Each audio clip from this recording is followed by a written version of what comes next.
परम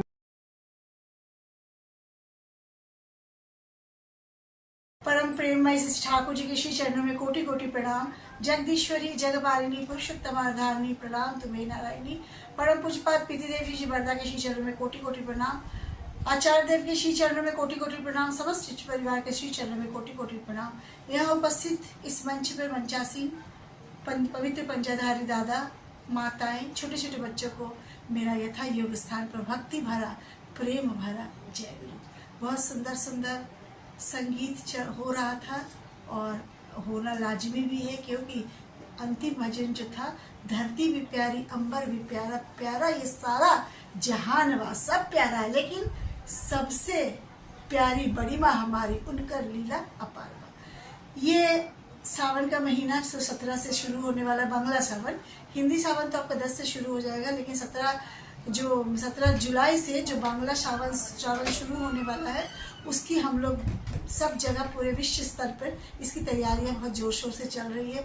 आज मैं भी अभी मंदिर ही गई थी। आज हमारी एक बैठक थी, मीटिंग थी मातृमंडल की, जिसमें दिशा निर्देश निर्धारित करना था कि किस तरह ये 1 महीने का परिक्रमा होगा। उसी परिक्रमा के तहत इतना हर्षोल्लास लोगों के मन में मैं देखी भरा हुआ था। ऐसा लग रहा था कि कोई हमारा नज़दीक कोई बहुत बड़ा पर्व त्योहार आने वाला है। ऐसी हमारी बड़ी माँ थी जो सारे को बस इतना नाम सुनते ही, देखिए अभी तो सावन शुरू भी नहीं हुआ है, लेकिन बड़ी माँ का नाम, श्रावण महीना, ये शब्द सुनते ही लोगों का जो मन है, मातृमंडली का मन पूरे उमंग से भर गया। क्योंकि अब हम लोग 1 महीना खूब दौड़ा भागी करेंगे। बरसात होगी, बरसात में भी दौड़ेंगे। एक अलग ही बिल्कुल माहौल है। ये मातृ सम्मेलन पहले नहीं हुआ करता था। पहले जब हम लोग छोटे छोटे थे, मेरे पापा तो सह प्रतिनिधि 1970 के हैं, लेकिन उस समय ये इसकी धूम नहीं थी। उस समय जब हम लोग बंगाल में रहते थे, तो वहाँ पर ठाकुर जी का मंदिर भी था और मातृ मंदिर भी था। मातृ जो मंदिर था, उसमें बड़ी माँ का मंदिर था और ठाकुर जी का मंदिर अलग था।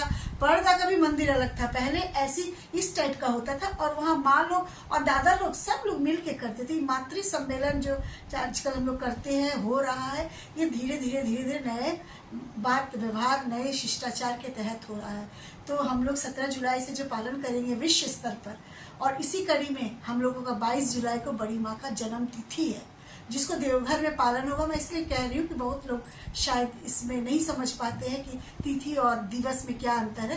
तिथि जो है वो देवघर में पालन होता है, और दिवस है ये घर का मंदिर जहाँ पर केंद्र मंदिर है, जहाँ उपयोजना केंद्र है, जहाँ उपासना गृह है, ऐसे जगहों पर ये मातृ सम्मेलन होता है। मातृ सम्मेलन की कड़ियों में हम साधना रचित प्रार्थना पढ़ते हैं। मेरे इष्ट, मेरे आदर्श, आज से मेरा जीवन तुम्हारा है, तुम्हारी वृद्धि मेरी वृद्धि को स्पर्श करे, और तुम्हारी रक्षा करना ही, तुमको स्थापित करना ही, तुमको सुखी रखना, तुमको स्वस्थ रखना, ये मेरी जिम्मेवारी है। आचार्य अभी मैं 40 दिनों के लिए, एक 1.25 महीना के लिए मैं देवघर में थी। आचार्य देव हमेशा कह रहे थे, तुम को ठाकुर जी कितना प्यार करते, इससे कोई मतलब नहीं है, तुम ठाकुर जी से कितना प्यार करते हो, तुम्हारा समर्पण कितना है, तुम्हारा प्यार कितना है। इसी कड़ी में हम लोग बहुत समय आचार्य देव के पास बैठते थे। छोटी छोटी बातों को, छोटी छोटी खुशियों को इतना वहाँ बटोर लेते हैं। इतना सुंदर परिवेश रहता है कि वहाँ से आने का दिल नहीं करता। जब वहाँ से यहाँ कानपुर आना होता है तो बहुत ही खराब लगता है, लेकिन फिर वहाँ की जो मीठी यादें लेके हम लोग आते हैं, इसको महीनों भर हम लोग बोलते हैं। आपके इस मंच पे भी मैं अपनी बातों को रखूंगी। और इस बार जब हम लोग गए थे, तो आचार्य देव के लिए हम लोग यहाँ से बहुत लंबा सफ़र तय किए थे, बाई रोड ही गए थे। हम लोग यहाँ से प्रयागराज गए थे। प्रयागराज में मेरे बड़े भैया रहते हैं, वहाँ पर वो सह प्रतिनिधिक है, वहाँ का भी सत्संग हम लोगों ने अटेंड किया। सारी मंदिर की अलग अलग खूबसूरती है। सब मंदिर जैसे एक जैसा नियम, सब है ठाकुर जी का ही मंदिर, लेकिन सबका नियम और भोग लगाने का तरीका सबका अलग अलग। कहीं अनाज भोग लगता है, कहीं पर फल भोग लगता है, कहीं पर पनीर भोग लगता है। मतलब ठाकुर जी एक ही हैं, लेकिन उनका भोग लगाने का तरीका अलग अलग है। तो हम लोग जब इलाहाबाद गए थे, तो उस कड़ी में हम लोगों को ये बहुत अच्छा लगा कि जब हम लोग केंद्र में गए थे, तो वहाँ पे एक चीज़ बहुत अच्छी लगी कि एक भजन डायरी रखी रहती है, जिसको लोग अपने हाथों से, गुरु भक्त लोग अपने हाथों से लिखे हैं, और उसकी एक प्रति को मंदिर में रखते हैं, ताकि जो आते जाते भजन किताब नहीं ले पाते, कॉपी नहीं ले पाते, उसके द्वारा ही वो गा बजा लेते, इतना सुंदर।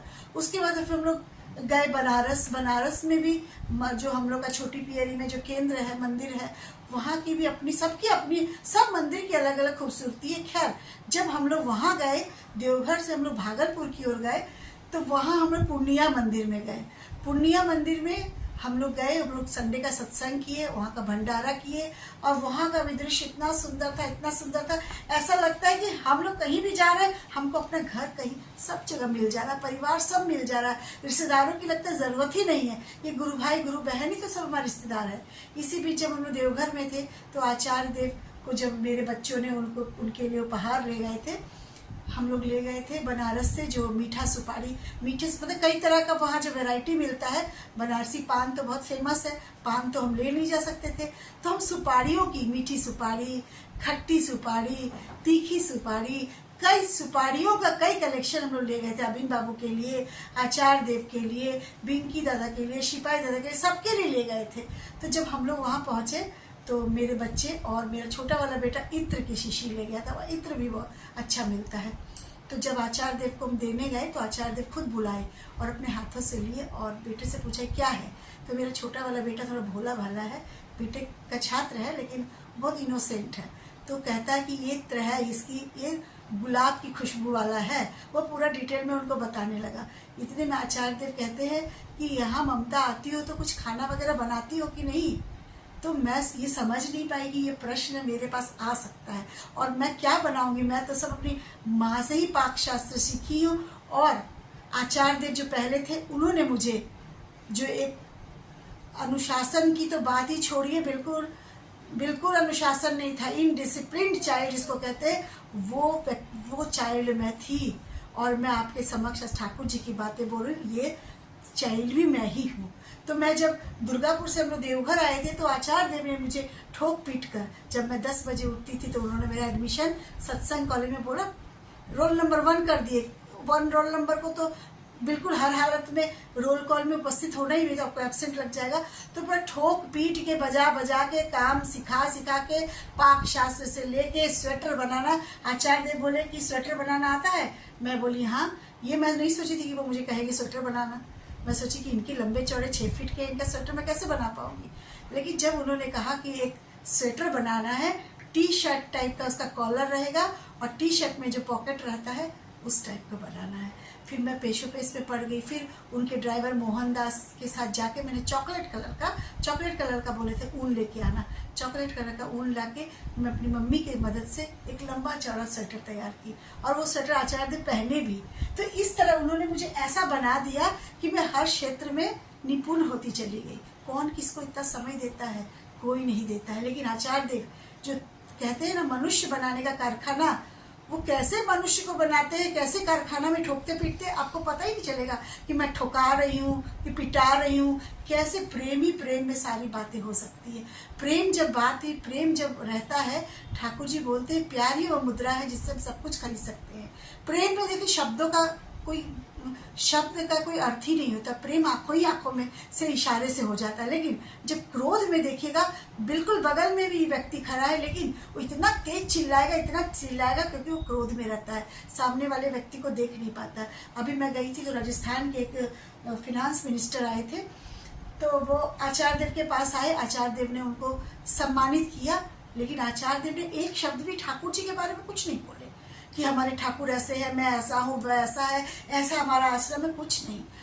उनका आचरण से, कहते हैं ना आचार्य किसको कहते हैं, जो आचरण द्वारा सिद्ध होता है। ये सिर्फ पढ़ने वाली की बातें नहीं है, किताबों में लिखने वाली बातें नहीं है, ये वह करके दिखा रहे हैं, कैसे आचरण के। वो कहते हैं कि मैं कुछ दिन पहले वो लोग शिमला गए थे महीना भर के लिए, पिछले साल। तो वहाँ आचार्य देव कह रहे हैं कि मैं धोती भी नहीं पहनता था, कुर्ता भी नहीं पहनता था, न ठाकुर जी का फोटो रखा था, न ठाकुर जी की किताबें, न ठाकुर जी की वाणी बोलता था। लेकिन लोग इतने प्रभावित थे, किससे प्रभावित थे, आचरण से। आचार्य देव कह रहे थे तुम्हारा इष्टवृत्ति करते हो, तुम दीक्षा दिलाते हो, नाम ध्यान करते हो, प्रार्थना करते हो, ये ठाकुर जी का काम नहीं है। ठाकुर जी का काम है आचरण द्वारा सिद्ध करना। ठाकुर जी जब तुम सब्जी लाने जाते हो तो अगर तुमसे कोई दुर्व्यवहार करता है तो उस समय तुम अपने आचरण द्वारा उस व्यवहार को ठीक करो। तुम देखो कि ठाकुर जी इस जगह रहते तो वो क्या करते। ठाकुर जी इस जगह, हर चीज में ठाकुर जी को तोलो। इस जगह ठाकुर जी रहते तो क्या करते, और मैं हूं तो क्या कर रही हूँ। तो ऐसे करते इस आचरण द्वारा आप अपने, किसी का माइक डिस्टर्ब हो रहा है, थोड़ा बंद कर दीजिए। तो इस आचरण के द्वारा धीरे धीरे हम लोग ठाकुर जी की बातों को, और कह रहे थे, बहुत लोग आ रहे थे वहां पर, एक कालाहंडी से ग्रुप आया था, उसको भी समझा रहे थे, ये ग्रुप लेके मत आओ, ये ग्रुप से क्या करना है, कमेटी बनाओगे, कमेटी बना के तुम लोग क्या करते हो, एक कमेटी बना लेते हो, उसके बाद दिल में इतना बड़ा अहंकार को प्रवेश करा लेते हो, उस अहंकार के माध्यम से तुम्हारा मंदिर चलता है। तुम्हारा मंदिर चलता है ईगो से चलता है, तुम्हारा मंदिर चलता है अहंकार से चलता है। इसलिए कोई कमेटी की जरूरत नहीं है। अगर कमेटी बनाना ही है तो पंजाधारियों को काम करने दो, उनके जी में बहुत काम है, वो दीक्षा देंगे, वो जाजन में जाएंगे, उनके जी में बहुत काम है, सत्संग कराएंगे। लेकिन तुम और जो सोसाइटी होल्डर्स है उनको यूज करो, उनको बताओ कि कैसे मंदिर चलाया जाता है, कैसे मंदिर चलेगा। इस तरह ठाकुर जी को लेके चला जाता है। इसी क्रम में हम जब वहाँ नाट मंडप पे बैठे थे आचार्य देव के पास, तो एक दादा आते हैं रांची से। वो दादा को एक ऋतिक दादा लेके आते हैं और आचार्य देव से प्रणाम निवेदन करते हुए कहते हैं कि दादा इनकी कहानी तो जबरदस्त है, अजब गजब, बिल्कुल कहानी का तो कुछ कहना ही नहीं है। सारे लोगों को दादा मैंने सुना दिया इनकी कहानी। तो दादा बोले इसकी कहानी उस जाने नहीं, लेकिन बोले ठीक है आप राजू दा से मिलो, संपादक इनकी कहानी छपवाएंगे। उनकी कहानी में ये था कि वो जो इंसान थे रांची में ठेला लगाते थे, कुछ भी सब्जी बेचे, समोसा बेचे, कभी समोसा बेचते थे, कभी सब्जी बेचते थे, मतलब कई तरह का धंधा करते थे। लेकिन वो मेंटली डिस्टर्ब थे, उनको नींद की प्रॉब्लम थी और वो बहुत ज़्यादा इलाज कराते थे, उनका कहीं फर्क नहीं हुआ। एक दिन उनके एक ठेला लगाए थे दूसरा बिजनेस के तहत, तो एक दिन उनके ठेले के बगल में एक ठेला और लगाता है। वो देखा कि ये दादा बिल्कुल लग रहा है एकदम विक्षुब्ध लग रहा है, मतलब ऐसा लग रहा है कि ये मानसिक दशा इनकी ठीक नहीं है। तो दादा उनसे पूछे क्यों भाई, तुम्हारी कुछ तबीयत खराब है कि क्या है, नहीं है? तो बताने लगे कि मैं भैया भाई मैं कई रात से सोया नहीं हूँ और मैं मेंटली बहुत डिस्टर्ब रहता हूँ। तो उस ठेले वाले भैया ने कहा अच्छा तुमको मैं एक जगह ले चलूँगा, वहाँ पे जाओगे तो वहाँ तुमको एक मंत्र दिलाएंगे, उसके बाद देखो तुम्हारी दशा कैसी होती है। देखिए जाजन कहाँ हो जाता है, कैसे हो जाता है, किस प्रकार लोग इस पथ पे चल पड़ते हैं, ये कुछ नहीं कह सकते हैं। तो उस उक्त दादा ने जो विक्षिप्त थे तो वो दीक्षा लिए एक दादा से जाके, और दादा ने कहा कि इसमें कुछ नहीं करना है, इष्टवृत्ति निकालना है और नाम जितना कर सकते हो नाम करते रहो, अनवरत नाम करते रहो। तो कबीरदास जी कहते हैं ना, श्वास श्वास में नाम ले, श्वास व्यर्थ न जाए, न जाने श्वास का आवन हो या ना। मतलब कह रहे कि इतना नाम लो कि हर सांस आते और सांस जाते तुम्हारा नाम चलते रहना चाहिए, क्योंकि कब तुम्हारा सांस जो है तुम्हारा साथ छोड़ देगा ये तुम नहीं कह सकते। आप देख रहे हैं कितने यंग लोग हार्ट अटैक से चले जा रहे हैं। तो दादा से बोले, जब वो दीक्षा ले लिए, वो जो विक्षिप्त थे उनसे बोले कि आप ये अब इसका जो नाम मैंने आपको दिया है इसको खाओ, जितना खा सकते खूब नाम करो। उसके बाद वो ठेले भैया विक्षिप्त तो थे ही, वो 3 दिन अनवरत नाम करते रहे, अनवरत, क्योंकि उनको नींद की समस्या थी। नाम करते रहे। एक दिन वो उनको इतनी गहरी नींद आई कि 2 दिन वो सोते ही रहे लगातार। तो वो बोले कि इतना अच्छा आपने खाने के लिए मुझे भोजन दिया है, इस भोजन को जब मैं खाता हूँ तो बिल्कुल मस्त हो जाता हूँ, इस भोजन को जब मैं खाता हूँ बिल्कुल चैन की नींद सोता हूँ, इस भोजन को जब मैं खाता हूँ तो मेरा व्यक्तित्व, मेरा जो शरीर है वो विकार रहित हो जाता है। तो ये सारी बातें आचार्य देव के पास बैठने से, उठने से ही समझ में आती है। उसके बाद कितनी बातें होती है। मेरे रहते ही एक बच्चा जो आया था, आजकल वो स्टोरी खूब चल रहा है, व्हाट्सएप पे आ रहा है कि वो बच्चा, वहाँ पर आचार्य देव कहते हैं कि सभी बच्चों को स्वच्छंद छोड़ दो, किसी को रोको टोको नहीं। जैसे हम लोग कहते हैं अरे आचार्य देव के पास नहीं जाएगा, आचार्य देव क्या बोलेंगे, उनके बिस्तर पे वो बैठ जाएगा, ये करेगा वो करेगा। आचार्य देव ऐसे ही, एक बच्चा 3 साल का था, वो बच्चा टॉफी लेके मुंह में चूसते चूसते आया और उसकी माँ उसको बहुत पकड़ने की कोशिश कर रही थी, लेकिन वो बच्चा चंचल था, बच्चा है, उसको कौन क्या पता कौन आचार्य है कौन भगवान है, वो तो सबको एक जैसा ही देखता। बच्चे इतने देखिए वो होते हैं, मतलब इतने कोमल होते हैं। तो आचार्य देव ने उससे कहा कि क्या लिए हो, लॉजेंस लिया हो? तो लड़के ने बच्चे ने कहा लॉजेंस लाओ मेरे पास। तो उसने एक पॉकेट से टॉफी निकाल के आचार्य देव को दे दिया। उसके आचार्य देव कह रहे बस इतना ही है और है लॉजेंस? फिर उस बच्चे ने दूसरे हाथ से दूसरे पॉकेट से निकाल के वो लॉजेंस उनको दे दिया। फिर जब आचार्य देव दोनों पॉकेट का ले लिए, फिर उससे बोलते हैं अरे और है क्या? और उसकी माँ इतनी परेशान हो रही थी, सोच रही थी कि क्या कहेंगे मेरे बच्चे को कि कैसा बच्चा है, बिल्कुल चंचल है, इसको कोई चीज़ की बुद्धि है ही नहीं। तो ये उसकी माँ सोच रही थी। और आचार्य देव को क्या बोला कि अब तो टॉफ़ी है नहीं मेरे पास। तो वो मुंह में एक चॉकलेट खा रहा था, मुंह में एक ज़्यादा लेमन जूस बोलते हैं, लॉजेंस बोलते हैं, वो मुंह में खा रहा था। अंत में उस बच्चे ने मुंह से निकाल के आचार्य देव को देने की कोशिश की, क्योंकि वो बच्चा बिल्कुल निर्मल व्यक्तित्व का था। तो आचार्य देव बोलते हैं, हंसते हैं, कहते उसको रहना तो वो तुम्हारे पास है। उसके बाद उसकी मम्मी उसको बहला फुसला के ले गई। सोची कि अब तो बहुत हमारी इंसल्ट हुई है, मेरा बच्चा तो हमको बहुत इंसल्ट करा दिया है। तो जब उसकी मम्मी चली गई बच्चे को लेके, तो दादा जो दोनों हाथ में लॉजेंस लिए थे, टॉफ़ी लेके बैठे थे, तो बोल रहे थे कि उस टॉफ़ी को अपने सर पे लगाए और बोले कि ऐसा ही प्रेम मैं चाहता हूँ, ऐसा ही प्रेम चाहता हूँ, ऐसा ही प्रेम चाहता हूँ कि अंतर मन में कोई द्वंद्व न रहे कि मुझे ये देना है कि ना देना है। अंतर मन में कोई प्रत्याशा न रहे।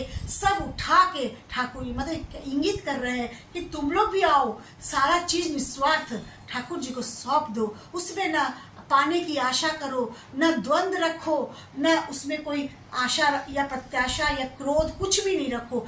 ऐसा प्रेम होना चाहिए जैसे उस बच्चे ने टॉफ़ी को बिल्कुल एक लास्ट अंतिम टॉफ़ी अपने मुंह से निकाल के, बच्चा बिल्कुल निर्मल हृदय का था, निर्मल मस्तिष्क का था, उसने आचार्य देव को देना चाहा। उस आचार्य देव ने उस बात पर इतनी बड़ी बात बताई कि ऐसा ही प्रेम ठाकुर जी चाहते हैं, ऐसा ही प्रेम तुमको रखना पड़ेगा। सारा उजाड़ के दे तो अंतर मन में एक शब्द नहीं रहेगा कि मुझे ठाकुर जी प्यार करते हैं कि नहीं, मैं करता हूँ कि नहीं, मैं करती हूँ कि नहीं, बस ये देखना है। और ठाकुर जी जो आचरण बोल के गए हैं वैसे आचरण करना। हर को आजकल आचरण की ही बात बोलते हैं। बोले दीक्षा तुमको स्थिवृत्ति कर लिए, दिशोस्तैनी कर लिए, दीक्षा दिला दी, बड़ी बात नहीं है। आचरण द्वारा अगर तुम सिद्ध, आचरण द्वारा कोई भी आचार्य बन सकता है, कोई भी सिद्ध हो सकता है। और वो क्योंकि आचार्य देव खुद आचरण द्वारा ही सिद्ध हुए हैं। अभी मैं मातृ सम्मेलन की बात कर रही थी, जो हमारी बड़ी माँ का जो ये महीना चल रहा है, सावन का महीना शुरू होने वाला है, इसमें घर घर में सत्संग मातृ सम्मेलन होता है। इसमें हम लोग बड़ी माँ का गुणगान करते हैं, बड़ी माँ की चर्चा करते हैं, कैसे बड़ी माँ ने अपना जीवन यापन किया। अगर हम अपनी बहू बेटियों को इसमें ले जाएंगे और इस चर्चा में हिस्सा दिलाएंगे, साधना विरचित प्रार्थना पढ़ पढ़ के सुनाएंगे कि तुम्हारी वृद्धि मेरी वृद्धि को स्पर्श करे, तुम्हारी प्रतिष्ठा करना ही मेरे जीवन का सर्वप्रथम व्रत है। नारी नीति में कहा है तुम कल्याणी रूप में, सती रूप में, नारी रूप में हो। मुझे अपने वैशिष्ट में वर्धनशील देखना चाहती हूँ। ठाकुर जी इतनी बात कहते हैं कि मैं नारी रूप में, सारे रूपों में मैं तुम्हारे साथ हूँ। अगर बड़ी माँ का अगर मैं नारी रूप में आता तो मेरा रूप बड़ी माँ का होता। बड़ी माँ क्या है? बड़ी माँ को किसी ने कहा पहाड़ी सुंदरी, किसी ने कहा लक्ष्मी है, किसी ने, ठाकुर जी ने बोले धत वो पहाड़ी सुंदरी है। पहाड़ी जैसे खूब मेहनत करते हैं, खूब मेहनत कश इंसान होता है, उसी तरह बड़ी माँ को बोलते हैं कि बड़ी माँ हमारी वैसी थी। तो हमने कुछ सीखा ही नहीं, बड़ी माँ का आचरण ही नहीं सीखा, हम तुरंत में गुस्सा हो जाते हैं। तो ठाकुर जी क्या कहते हैं, गुस्सा होना क्या लाजमी है? नहीं, बहुत ये तो करत अभ्यास के जड़मति हो सुजान। ये बहुत आसान नहीं है मेरे लिए, मैं बोल रही हूँ मेरे लिए भी आसान नहीं है। लेकिन मैं अपनी बात बताऊं कि मैं थी, कहते हैं ना सत्य, वो क्या बोलते हैं, सतयुग में 4 अक्षर का राक्षस आया था, उसका नाम था शरायन। 4 शब्द थे उसमें, 4 अक्षर थे। वो कहता था मैं पूरा विष्णु लोक को खा जाऊंगा। फिर त्रेता में आए 3 अक्षर का राक्षस आया रावण, वो कहता था मैं रावण को मारूंगा। द्वापर में राक्षस आया कंस, वो बोला कि हम कृष्ण के वंश का नाश करेंगे। लेकिन कलयुग का रावण बहुत भयंकर है, बहुत विनाशकारी है, बहुत मजबूत है, बहुत शक्तिशाली है। वो कलयुग का राक्षस क्या है? मैं कहते हैं ना, कलयुग का राक्षस सबके कंधे पे बैठा है। मैं रूपी राक्षस सबको खाने पे लगा है। अगर मैं को हटा दी जाए, लेकिन मैं हटाना बहुत मुश्किल है। मैं जो हूँ, मैं थी पहले, मैं ममता राय नहीं थी। मेरे में बहुत मैंपन था और मैं इतना मैं करती थी, क्योंकि मुझे ऐसा लगता था मुझे आचार्य देव इतना प्यार करते हैं। मुझे मेरे पिताजी, मैं सह प्रतिनिधि की बेटी हूँ, मेरे दोनों भैया से, इसका तो अभिमान मुझे अभी भी है कि मेरे पिताजी सह प्रतिनिधि थे और मेरे दोनों भैया सह प्रतिनिधिक है, मेरे पति देव भी सह प्रतिनिधिक है। इसका अभिमान मैं अभी भी करती हूँ। लेकिन और सबका जो अभिमान करती थी, मैं इतनी पढ़ी लिखी हूँ, मुझे इतना मानते हैं, इतना जानते हैं, लेकिन मैं नाम का राक्षस जो है सबको खाए जा रहा है। हमें भी खा रहा है, आपको भी खाया जा रहा है। ठाकुर जी कहते थे man is my income and love is my expenditure. मनुष्य हमारा इनकम है और प्यार हमारा व्यय है। लेकिन हम मनुष्य, हम और आप मिलकर इसको क्या कर दिए हैं, मनी, पैसा हमारी आमदनी है। Money is my income and ego, अहंकार मेरा व्यय है। Ego is my expenditure. ऐसा नहीं होना चाहिए। हम लोग को अगर ठाकुर जी को पकड़े हैं, ये तो हम लोग ये मातृ जो परिक्रमा 17 से करेंगे, इसमें हम लोग हर परिक्रमा में एक शपथ लेते हैं। शपथ ये लेते हैं कि इस परिक्रमा में कोई झूठ नहीं बोलेगा। इस परिक्रमा में इस बार का शपथ है कि इस परिक्रमा के तहत सब मनमुटाव भुला के एक दूसरे से मिल जाएंगे। ऐसा होता ही है, कितना मनमुटाव हम लोगों का रहता है मनमुटाव भी ठाकुर जी को ही लेके है। सबके केंद्र में ठाकुर जी है। कोई कहता है मैं ठाकुर जी को ऐसे रखूंगा, कोई कहता है ऐसे रखूंगा, बस झगड़ा इसी का है। लेकिन जब आज मैं इस विषय पे बात कर रही थी कि इस बार का हमारा मुद्दा है कि कोई किसी से झगड़ा नहीं करेगा, इस प्रांगण में घुसते ही सब एक दूसरे के हो जाएंगे। तो इस मुद्दे को लेके सब बहुत खुश थे, क्योंकि हम लोग जो मुद्दा जो मैं बताती हूँ, उस मुद्दे को सर्वसम्मति से पास सराहा जाता है। ठाकुर जी वहाँ आचार्य देव कहते हैं कोई जरूरी नहीं है कि तुम्हारे कमेटी में जेंट्स ही है, दादा लोग ही सिर्फ मंदिर की देखभाल करें। अगर माँ शक्तिशाली है, माँ में ऐसा गुण है, क्योंकि नारी ही तो जाति की जननी है, अगर वो ऐसा कर सकती है, सभी लोग उक्त माँ को पसंद करते हैं, तो ये माँ भी मंदिर की देखरेख कर सकती है। इतना कहते हैं। हर क्षण हम लोगों को आचार्य देव हर क्षण बताते रहते कि जीवन में कैसे चलना है। मुझे कह रहे थे कि तुम आके कुछ बनाती हो क्या अपने घर में? तो मैं सोचने लगी कि इतनी भीड़ में दादा हमसे पूछ रहे हैं और मुझे समझ भी नहीं आया कि मैं तो बनाती कुछ नहीं हूँ, क्योंकि मैं वहाँ जाती हूँ तो मैं 1 महीना पूरा आराम ही करती हूँ और जो भी जानती हूँ सब मेरी मम्मी के पाक शास्त्र से मैं जानती हूँ। मैं अपने ससुराल से ज़्यादा कुछ पाक शास्त्र का नहीं सीखी। हम लोग मम्मी से इंस्पायर्ड है। अपनी मम्मी की जो बनाती थी वही मैं बनाती हूँ। तो मेरे मुँह से निकल गया, अरे मैं तो आलू बैगन की सब्जी बनाती हूँ। तो मेरी भाभी भी बगल में थी। अब वहाँ जाती हूँ तो मैं भाभी से कहती हूँ मैं शाम की चाय बनाऊँगी। तो मैं बोली चाय बनाती हूँ। फिर मेरे मन में क्या आया, मैं बोली दादा मैं खूब सोती हूँ, आती हूँ ना मायके बहुत सोती हूँ। तो आचार्य देव कह रहे थे बहुत अच्छा चीज़ है, सोना चाहिए ही। इतना सुंदर मौसम ठाकुर जी बनाए हैं, मार बरसात पे बरसात हो रही है और ऊपर से मायके आके आदमी सोएगा नहीं तो क्या करेगा। तो इतने सुंदर ढंग से वो बात करते हैं कि मन बिल्कुल ओतप्रोत हो जाता है। एक अमुदा है, वहाँ रहते हैं आचार्य देव के लिए, वहाँ निवेदन करवाते हैं। अमुदा उनकी माँ मीनोती माँ, वो माँ इतनी भक्तिमय माँ है, इतनी भक्तिमय माँ है कि मैं उनका वर्णन शब्दों में नहीं कर सकती। जब भी हम लोग, मैं जाऊं, मेरी भाभी जाए, मेरी भाभी से आचार्य देव बिल्कुल देवर भाभी वाला, मतलब मेरे भैया के वो साथ पढ़े थे, छोटे वाले भैया के साथ आचार्य देव, तो बिल्कुल दोस्ती वाला हिसाब किताब है। ठीक है वो आचार्य है, उनके पर हमारा वो है, हम उनको रिस्पेक्ट करते हैं, लेकिन वो अपने को कहते हैं मैं मधुरदा का दोस्त हूँ। और इसी तरह भाभी को भी सोचते हैं कि ये मेरी भाभी है। तो भाभी को देखेंगे और हम लोगों को, मुझे भी देखते हैं तो कुछ ना कुछ बोलते हैं। तो मीनोती माँ मुझे इस बार कह रही थी, मैं पीछे जाके बैठी थी आचार्य देव के नाट मंडप पे, तो माँ बोल रही कि हमको बुला रही, ममता यहाँ पे बैठ जाओ, आगे बैठ जाओ। तो मैं ये सोच रही थी कि ये माँ क्यों हमको आगे बोल रही है। कोई भी आदमी नहीं चाहता कि मेरे आगे कोई बैठ जाए ताकि मैं आचार्य देव को ना देख सकूँ।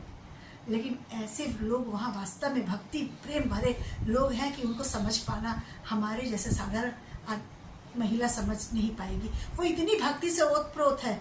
तो वो बोली मेरे आगे बैठ जाओ ताकि आचार्य देव सामना सामनी तुमको देख सके। फिर बाद में वो मुझे पता चला, जब मैं वहाँ से उठी तो अपने भैया से बोली कि ये माँ मुझे बोली एकदम आगे बैठो। जब देखती है मेरी भाभी को, मुझे कहीं एकदम आगे बैठो, अपने पीछे हो जाती है। तो भैया बोले ये चाहती है कि किसी भी तरह आचार्य देव के मुंह पे मुस्कान रहे और हंसते रहे, हंसाते रहे, मजाक करते रहे। तुम लोग को देखते हैं तो आचार्य देव मजाक करते हैं, तुम लोग को देखते हैं तो आचार्य देव हंसते हैं। तो वो चाहती हैं कि आचार्य देव तुम लोग को देखे और मजाक करे और हंसे। कौन चाहेगा? सब सोचेगा कि अरे मैं दर्शन करने गई हूँ, मैं ही देखूंगी, मैं ही देखूंगी।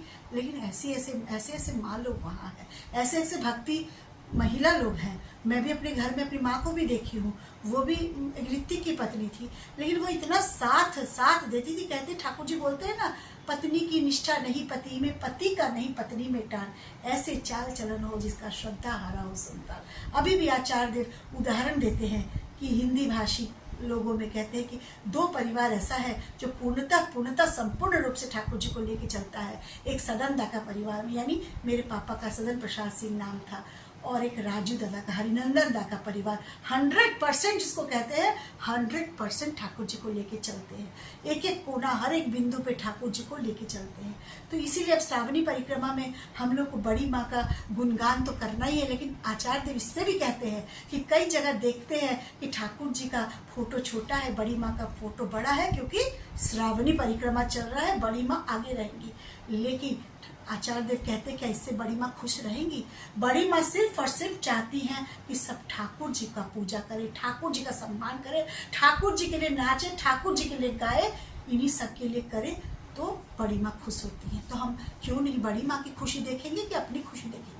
इस बार आचार्य देव का जन्मदिन था, इतनी भीड़ और इतनी सजावट। हम लोग तो चूंकि आश्रमवासी हैं तो हम लोग रात में भी आश्रम के अंदर घुस के सजावट देख सकते हैं, बाकी तो 9-10 बजे आश्रम का गेट बंद हो जाता है। इतनी सजावट थी और आचार्य देव हर एक से अपने हाथ से किसी को निराश नहीं कर रहे थे, अपने हाथ से वो उपहार ग्रहण कर रहे थे सब अपने, और इतने खुश थे उस दिन कि एक जरा उनके मुंह पे शिकन तक नहीं थी।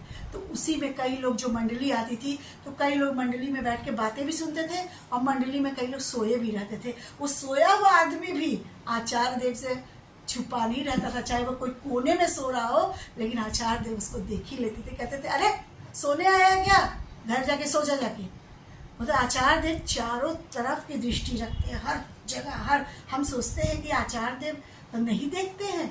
आचार्य देव, मैं जब जाती हूँ, और जैसे मैं तो वहीं की निवासी हूँ, तो मैं फट से घुस जाती हूँ, सब वो निवेदन करता जानते हैं। लेकिन मेरे पति इसका भी फायदा उठा सकते थे, सुनील दादा, लेकिन वो लंबी 1 किलोमीटर की लाइन से आएंगे और तब आचार्य देव का दर्शन करेंगे, और हम लोग इतना बोलेंगे कि अरे आप क्यों नहीं अंदर आए, हम लोग के साथ आ जाते। तो बोले नहीं, मैं उनको देखने गया कि वो मुझे देखेंगे। सबको वो देखते हैं, सबकी नज़रों में, कहते हैं ना CCTV कैमरा है, सबकी नज़रों में देखते हैं। वैसे कोई अगर मजीरा बजा देगा प्रार्थना में, वो भी आँख, उनका पीछे भी आँख है, दाहिने भी आँख है, बाएं भी आँख है, ऐसे सीधे बैठे वो चारों तरफ देख लेते हैं। तो हम ये ना सोचे कि आचार्य देव नहीं देख पाते हैं। इसीलिए शायद मेरा समय समाप्ति की ओर है, और मैं, आप लोगों ने सुंदर मंच दिया, और अपनी वृत्ति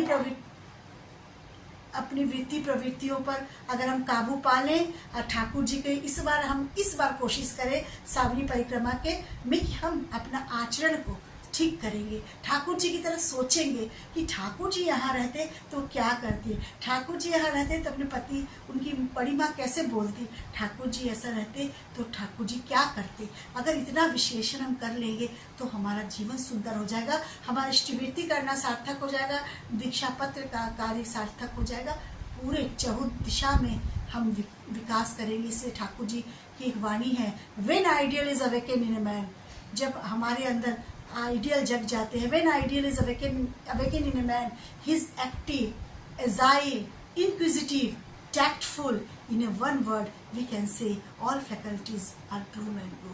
कहते हैं जब हमारे अंदर आइडियल जग जाएंगे तो हम क्या हो जाएंगे, हम एक्टिव हो जाएंगे, इंक्विजिटिव हो जाएंगे, प्रश्न करेंगे, अपने अंतरात्मा में झांकेंगे कि हम सही चल रहे हैं कि नहीं, हम टैक्टफुल हो जाएंगे, हम अपने जीवन को सुंदरता से बिताएंगे कि कैसे लोगों से आचरण करना है, और एक शब्द में कहेंगे कि मतलब चौतरफा विकास हमारे मन में होगा, शरीर में होगा। इसलिए ठाकुर जी कहते हैं असीम जब ससीम होके सीमा में लेते स्थान, वृत्ति भेदी टान रहने से देखोगे भगवान। तो आइए इस शुभ बेला पे, शुभ संध्या पे सभी अपनी वृत्ति भेदी टान जगाएं, बढ़ाएं और ठाकुर जी की तरह आचरण करने की चेष्टा करें। चेष्टा ही हम कर सकते हैं, नहीं तो हम ठाकुर जी तो नहीं बन सकते, लेकिन अगर एक छोटी बिंदु मात्र भी चेष्टा कर लेंगे तो करत करत अभ्यास के जड़मति हो सुधार।